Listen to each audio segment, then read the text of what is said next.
Moi, salue nous dans nom Jésus qui gagne tout pouvoir. Jodi a fait 137e jour depuis que nous commencé avec le programme dans qui s'est révélé toute Bible pendant l'année sorti Genèse pour arriver à Apocalypse. Et jodi a nous parler sorti dans 2 Chroniques chapitre 35 pour arriver chapitre 36. Mais on a que je voulais encourager nous et je voulais encourager nous pour nous ouais qui laisse bon Dieu à travers programme ça. Moi découvrir bon Dieu son bon Dieu extraordinaire. Son bon Dieu qui a un pile l'amour. Son bon Dieu qui sans pareil. Et nous avons regardé Manassé qui te fait ça que t'es mal. Il te déporté lui. Après ça, pendant la prison, côté lié, il m'a dit bon Dieu, pardonnez-le, retournez mettre le en place et pour les capables de arriver faire ça lui faire pour lui. Il te promet bon Dieu ça. Et bien bon Dieu vraiment répondre prière et bien Manassé vient retourner roi et nous voyons comment mettre toutes vieilles idoles dehors et il vient servir bon Dieu de façon extraordinaire. Et bon Dieu toujours voulait bailler nous une autre opportunité, une autre chance et du moins permettre que nous capables de arriver et faire ça nous voulons faire nous dit n'a faire pour lui et bon Dieu fidèle et ça a vraiment inspiré en pile et l'aime regarder ça. Et bien m'encourage nous et apprendre dans ça qu'a dit là yo une façon pour que nous capables dans plus bonnes conditions pour nous servir bon Dieu vivant. Nous allons appeler ensemble dans 2 Chroniques chapitre 35. Roi Josias fête délivrance pour Seigneur. Dans 14e jour premier mois, yo touye ti mouton pour fête là. Li bay chaque prêtre travail pour yo faire dans temple encore. Li encourage yo pour yo faire bien. Les fini, li parler ak moun Lévi yo qui te responsable montrer peuple Israël là ça pour faire et puis qui t'a vivre à pas net pour Seigneur. Li di yo kon sa, mette boîte contrat bon Dieu dans top Salomon, petit David, roi peuple Israël te bâti ya, nous pas besoin apporter sous épaule nous encore. Qu'on y a, c'est servi, nous pas servi Seigneur, bon Dieu nous, ak bon Dieu peuple Israël qui pour lui a. Prend place nous dans temple. Chaque famille a pas d'après responsabilité nous Jean David roi peuple Israël là ak Salomon petit li te écrit là n'arrêtez côté yo mette à pas net pour Seigneur n'arranger nous yon gens pour gen yon groupe monde les vies pour aider chaque branche famille peuple Israël. C'est nous qui pour touyer ti mouton yo à cabrit yo pour faire délivrance là. Allez mettre nous dans condition pour faire service Seigneur. Paré tout ça nous avons besoin pour touyer bête yo pour moun peuple Israël yo. Frère nous yo qu'a fait cérémonie Jean Seigneur te bay Moïse l'ordre pour nous. Après ça, Josias prend 30,000 petits moutons ak ti cabrit ensemble avec 3,000 bœufs dans bête pâle, li bay moun peuple Israël qui te là yo pour faire fête délivrance. Chef li yo te bay pa yo tout pour tout peuple là.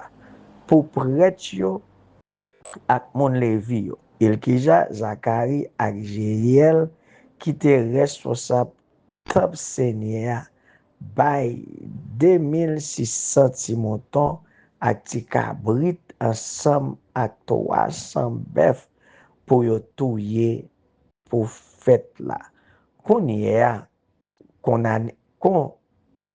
Konania ak frère yo Shemaja ak Netanel ensemble ak Achabia, Jeiel ak Josaba fait moun Lévi yo bon pa yo te bay 5,000 ti mouton ak ti kabrit ak 500 bœuf pour moun levi yo te ofri pour fête délivrance là.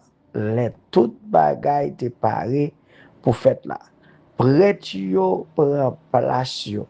Moun levi yo fait groupe à pas Jean wa te bay l'ordre là. Les yo fin touye ti mouton yo, moun levi yo bay prêtre yo 100 pour yo vider sous l'autel là. Moun levi yo même coché tout bête yo. Après ça, yo wete parti qui pour boule net pour Seigneur. Yo bay chaque famille portion pa yo pour y offrir bay Seigneur. Jean ça écrit dans livre Moïse là. Yo fait même bagay là pour faire pour bœuf yo. Les fini, moun levi yo grillé ti mouton délivrance là sous di fait. Jean yo te kon fait là. Yo bouilli l'autre viande yo te mette à part pour bon Dieu yo dans chaudière. Dans marmite ak dans casserole. Les fini, yo pressé séparer viande nan bay tout peuple là. Les yo fin fait ça, moun levi yo pare ça qui rete pour yo même ensemble ak prêtre yo parce que prêtre yo moun famille Aaron yo te rete bien ta jouk aswe a boule bête yo te offri pour Seigneur ensemble avec reste l'autre bête yo. C'est peut-être ça. C'est moun levi yo qui te pare viande ni pour tête yo ni pour prêtre yo moun famille Aaron yo. Sans ba ou même moun famille Asaf yo te nan place yo d'après l'autre David. Asaf Eman ak Jeduthun prophète wa te bay gad potay temp yo te nan place yo to. Yo yon pa kite pos yo paske moun levi pare yo ta pare portion viande pa yo pour yo tout. C'est comme ça, jou ça, yo te organisé tout service Seigneur pour fêter fête de délivrance là. Pour bouler viande bête yo net sur l'autel là pour bon Dieu. Jean roi Josias te bay l'autre là. Pendant 7 jours, tout moun peuple Israël qui était là, yo t'a fêté fête délivrance là ak fête pain sans levain yo. Depuis sous temps prophète Samuel, yo pas jamais fêté fête délivrance là comme ça. Pas gen yon nan ancien roi peuple Israël yo qui te fêté fête délivrance là tant que Josias te fait là ensemble te fait là ensemble ak prêtre yo mon levi yo ak tout pays peuple Juda. Mon peuple Israël qui était là yo ensemble avec mon la ville Jérusalem. Josias te gen 18 ans depuis li te roi les ou te fêté fête délivrance ça. Après ça, les rois Josias te fin fait toute réparation qui pour te fait dans temple là Neko roi pays l'Égypte là dans direction la rivière l'Euphrate pour la goumen bon la ville en Cachemire Josias sorti à côté et pour empêcher passer mais Neko voyait mission ça by Josias ou même roi pays Juda pas entrer dans la guerre ça. Attendez, ma pas vinn pour goumer avec vous, mais c'est avec une autre nation moi gen compte. Bon Dieu dit pas miser. Tant pris pour propre bien ou pa kenbe et tête ak bon Dieu qui avem. Comme ça, li pap détruit. Mais Josias te sorti pour goumer avec. Li dégrefise écouter message n'écoute vous balia, message qui te sorti dans bouche bon Dieu même. C'est comme ça, li déguisé kol la goumer avec dans pleine Megiddoa. Pendant bataille, la soldat ak banza ou tire sou wa Josias. Josias dit, moun qui te avec yo, m'blessé en pile. Menem ale, moun li yo wetel nan chala guerre liya, yo metel nan yon lot chat qui te guerre là, et puis yo menel la ville Jérusalem. C'est là li mouri. Yo enterré nan kavos ancêtre li yo.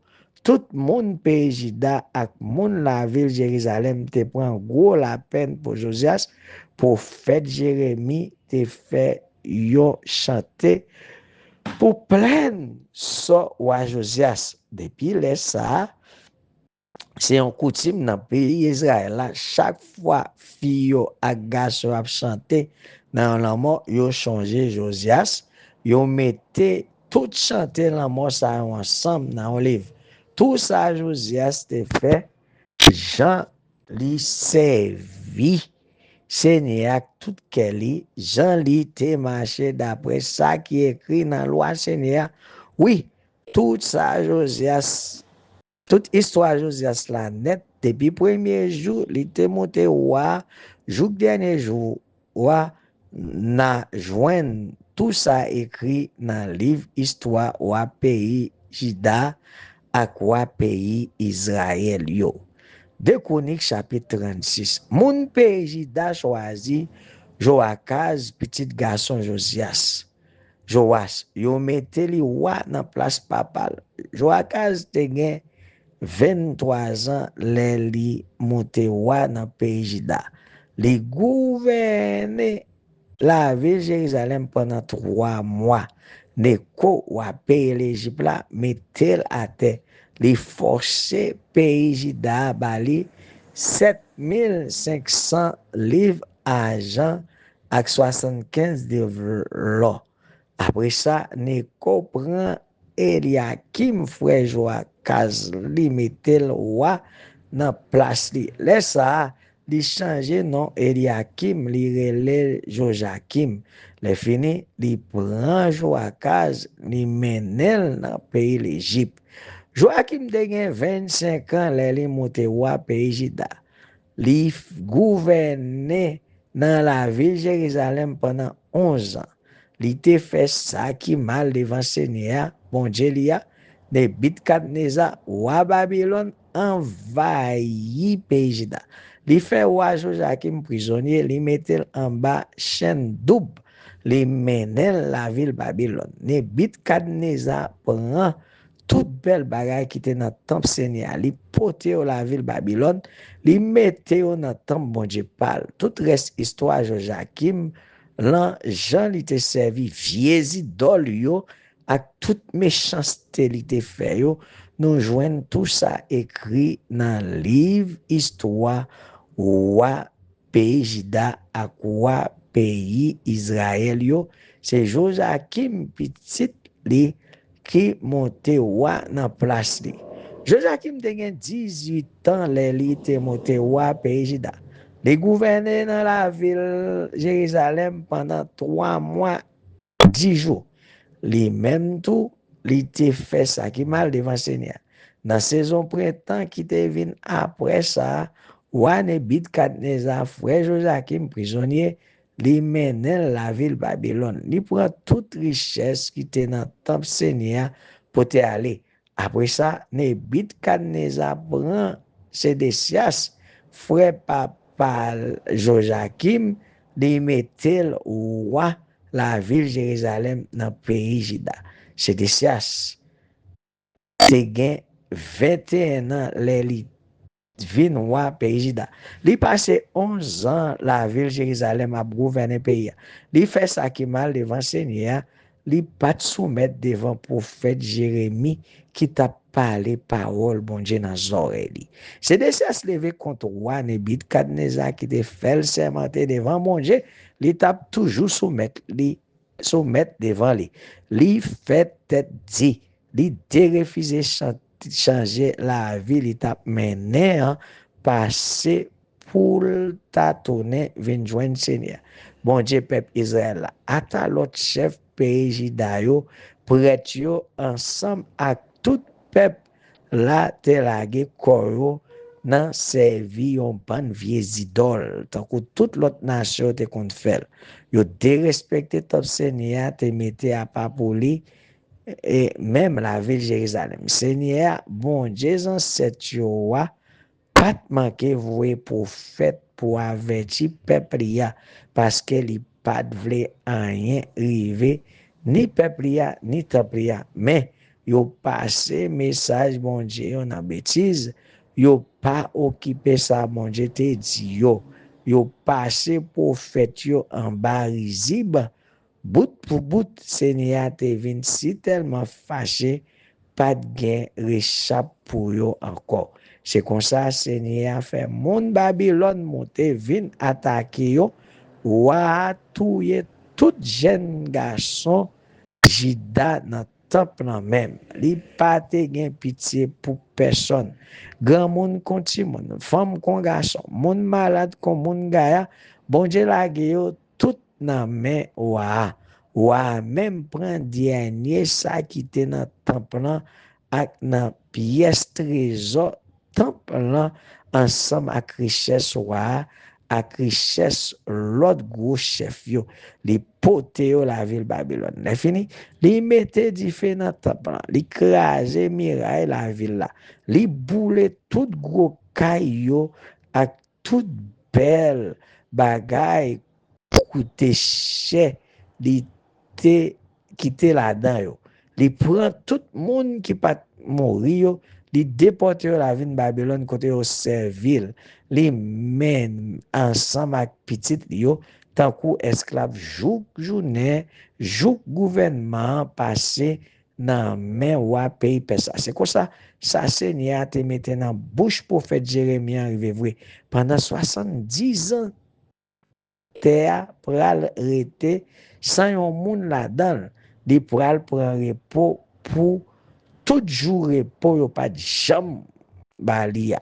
Laisse ça l'empereur Cyrus pas encore gen un an depuis li tap gouverner pays la peste. Le Seigneur mette l'idée dans tête monsieur pour lui écrire l'ordre et puis vouer li dans tout pays pour yo te ka li l'ordre là pour tout monde tenter ça t'est passé comme ça pour parole Seigneur te mette dans bouche prophète Jérémie te ka arrivé vrai mais l'autre là moi même si risque dans pays la peste mais l'autre Seigneur moi passé Seigneur bon Dieu dans ciel là mettez chef sur tout pays sur la terre les bonnes responsabilités pour moi bâtir un temple pour la ville Jérusalem dans le pays Juda.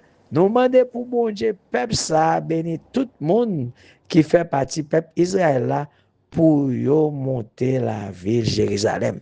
Que nous mon Dieu béni, que nous mon Dieu glorifié.